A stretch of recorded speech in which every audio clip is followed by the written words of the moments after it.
stuff, and the chemistry that you all had together, it just seems very magical. Whenever we see like pictures and things from the past, you all seem to be having a great time. Like, oh, I mean, well, you know what it was too? There was no, everybody had their role, and no one was, I wasn't a rival to Harrison. Right. Because he was a leading man. He's probably 9 or 10 years older than I was, and Karen was like a kid's sister. I mean, look, I didn't know that.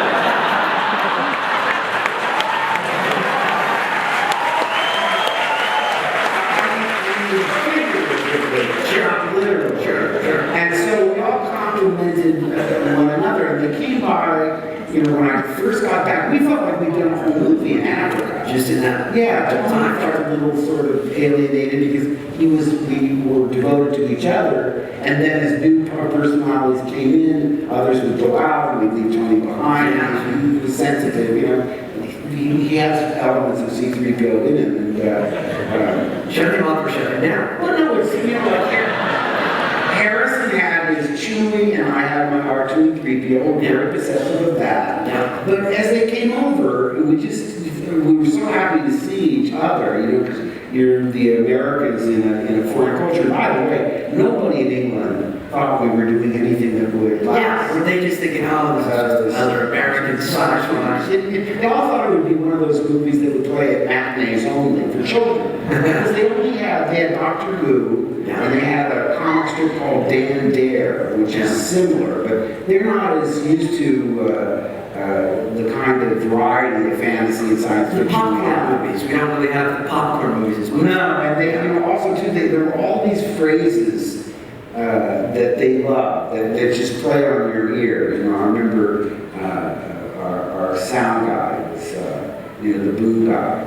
Because I would say these lines, and they go, like, cut it, and I'd look up at him, and he'd be up there, and he'd go,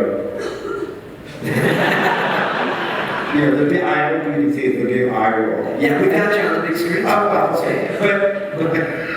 but, you know, he would pick up all these lines, and, you know, you'd hear him as he walked by, he goes, hey, we'll go over on the night list. I want to go all around, you know, I really a little too enthusiastic for his own good, and you know, we had to reshoot. I bet you this is a trivia question, you guys probably know it, but we shot a scene where we actually say my name. She says, aren't you Luke Stewart to be a stormtrooper? And I go, oh, I take out my own, you know, I'm Luke Skywalker, I'm here to rescue you. Yeah. Very not effective. Yeah, that's per the script, come on. How cool is that, by the way? It's not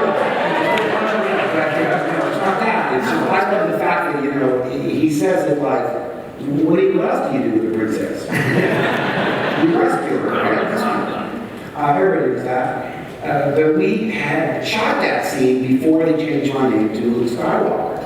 So I saw it on the call sheet again. I said, wait a minute, is this scene, whatever it was, 38? They said, to my dresser. And he said, oh yeah, they're going to do that again. I said, why?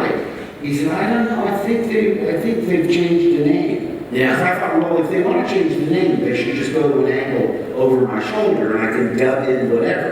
But George wanted that moment where it came off, a medium close-up.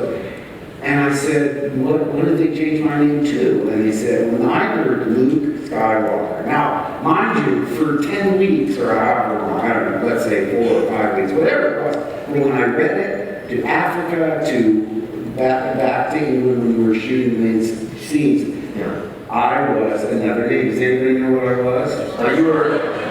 You were Gert Blanstein. No, somebody said I was Luke Starkiller. Luke Starkiller. And that seemed to me kind of tough. Yeah. And I like that. And then when they said, you don't know, they don't like you having the word killed in your name. It's too negative.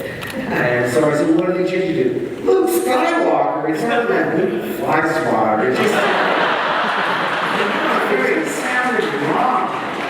And it just rankled. I mean, you know what it's like once you get used to a certain thing and people want to change it. And now it sounds, it's the other way around. When Starkiller sounds weird. Hey, now Mark, would you mind if we took you inside the Akbar studio right now?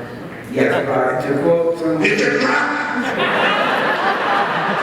gotta watch out. See, he's gonna pop up. So I really talk about Star Wars, but I also want to talk about spring. Any Simpsons fans out there? Okay, and just sci-fi night, whatever that con I went to, it's Simpsons. I get out there and I say, yes, I want to talk about Star Wars, but I also want to talk about Spirit. And there's so many guys like, yeah, talk about Star Wars. And you hear Homer go, shut up, you nerds, you're trying to save you money on long distance. I always loved that. The fact that I would go and be a shill, instead of just talking to you guys about what you want to hear about, somebody slip me a little cash. And I'm like, Can you hold this when you tell this story? Star Wars weekends. I'm always selling something. Sorry. Now, okay, so here's you want to take me inside the Actors This is vodka, I'll get drunk and spill my guts about episode 7.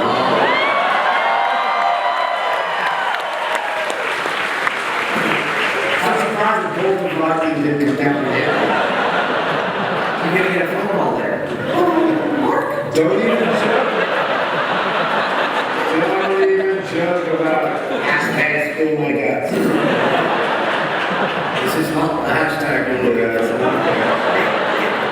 So, I'm going to mention a few people, and if you could just give us maybe some of your best memories of them. Right. Okay, Alec Guinness.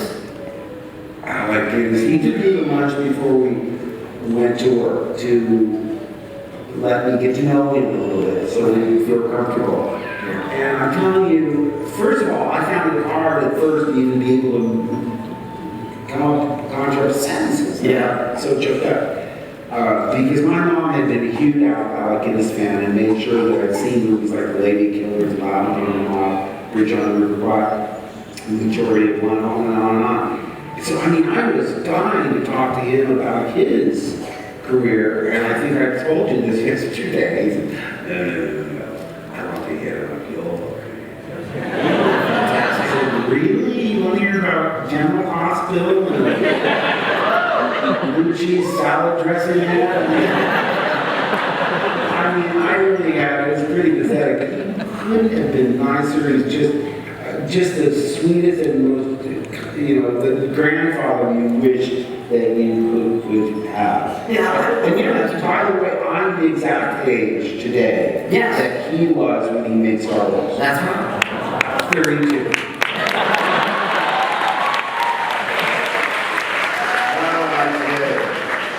I did. One thing I never asked you about on that, when in Return of the Jedi and Empire, the ghost scenes, was he on set with you? How did that work? How did you do those? Did you take I specifically remember in Empire, they had black velvet, and he shot his footage, and I was off camera. I had done my stuff in the snow, and the script supervisor read his lines, and doing my lines and stuff. Then when we were on him, he did his whole part and was finished by lunchtime. And he took me across the street at L Street at the old Boardwood Studios and brought me to, we had an Italian lunch. He had qualms about it, he thought beginning, middle, and end was fine for him. But George really was persuasive in terms of saying how a little deep in the experience and blah, blah, blah. But he sort of confided in me, he said, I believe I just earned more this morning than I have in my entire career. And I said, boy, do you deserve it. Speaking of a big earner, how about Harrison Ford? Well, Harrison I knew from American Graffiti. Right. And he was really proud of the fact that I knew him from American Graffiti. And I remember his name was Bob Falfa. Yeah. And what I said, I remember I said, I just love the way he said, hey, where'd you get the piece of expletive. But he had that swagger that we all aspire to. We just fit in. In other words, I immediately idolized him. Like buddies, though. Exactly. And I wanted to be like him, and I wanted to hang out with him, and I didn't want to get on his bad side. And I remember when we were promoting the thing, we'd get in the car afterwards, and we called him the publicity sheriff. Because he'd say, take care of him,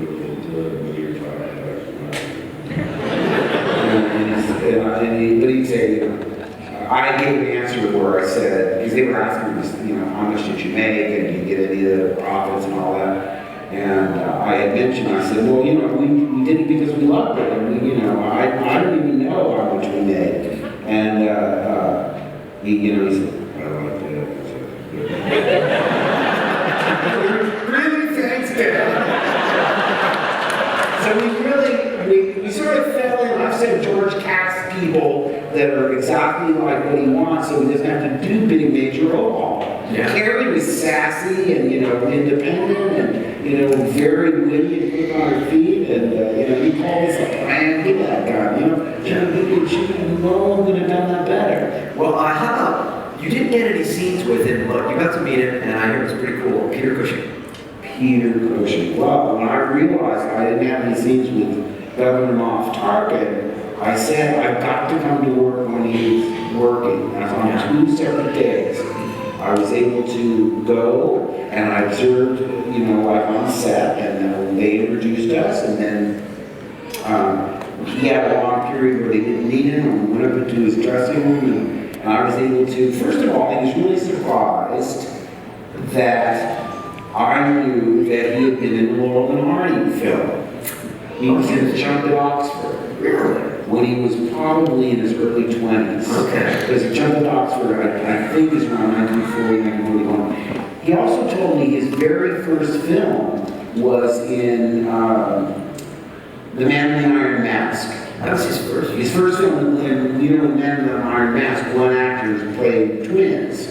So whenever Leslie Howard was doing his on-camera, Cushing was off camera, then they'd come around and they'd switch parts. And he said it could. I said, that must have been frustrating, to be so close to being in a movie, but then being cut out. And he said it couldn't have been more perfect because I didn't have any of the pressure. I learned technique. I learned how to find my marks without looking down, find my lighting.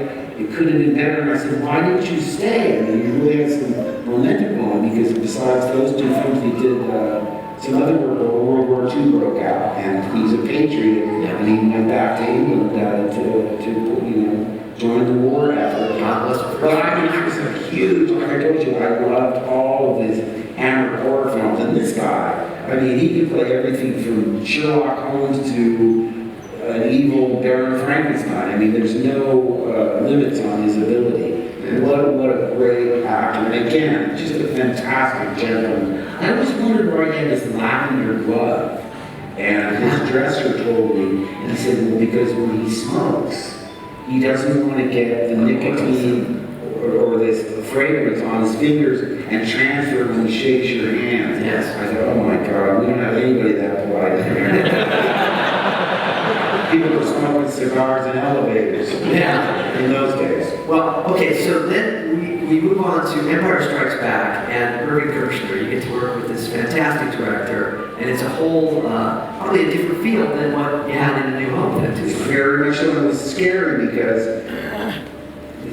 Star Wars turned out to be so well received, and it seemed to have a perfect beginning, middle, and end. I'm convinced that if George could have signed for a 3-picture deal, he might have saved that Death Star for the 3rd picture. Now found different, but he wasn't sure he was going to be able to do all 3, so he sort of blew it all out in the first one. So I thought, how in the world are we ever going to top that? And it's not so much a matter of topping it, it's finding new ways to thrill people. And then I started reading the script, and oh my gosh, Yoda. Yeah. That was enormous, and it was so much more spiritual, and it was deeper. And it was darker, and the good guys didn't necessarily win, Which is fantastic. Yeah. What a shock ending. Now, like any 3-act play, Act 2 is usually disaster for the protagonist. Right. But I just love it. I said, oh, great, we get our butts kicked. Big time. So, it's, what I love is surprising the audience. And obviously, no one knew that he was Dad Vader. Yeah. And that was, again, in the script. I guess you all know this by now in the script. Well, here's if you don't. Yeah, I haven't seen Empire Strikes Back. Spoiler alert. No, in the script, the line was, you don't know the truth. Obi-Wan killed your father. And I screamed, no! It's just, that's not true, that's impossible. And just playing in the movie. except the line. And I thought that, in and of itself, is a great twist. Because you're telling me that Obi-Wan Kenobi is really an evil guy who killed my father. That's He'd never do so such I thought, oh, that's a great twist. What did you say? I said he'd never do such a thing. I thought that's a great twist ending in and of itself. And, Well, so it all also though happens on this cloud city, and there's another character, and I just Billy D. Williams, who happens to be a guest here. yes. That's a whole other aspect of that, introducing this character. Yes, and just the elegance of this man, and his, you know, I've seen Lacey's the Blues and Mahogany, and he just has a kind of, I mean, I saw Lacey the Blues in the theater, when he took his shirt off, women were screaming. Seriously, I might have screamed myself.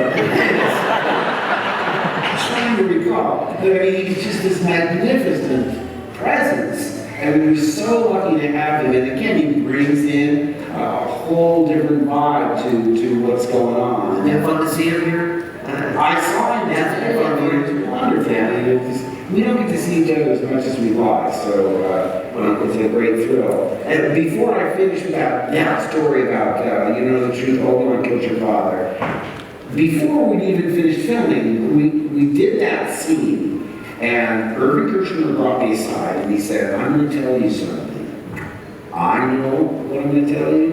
George knows what I'm going to tell you. And now you know what I'm going to tell you. So if anybody else finds out, we'll know who leaked it. So I said, yeah, what? And he said, well, we're going to dub in instead of Obi-Wan killed your father, H.O. Jones will record, I am your father.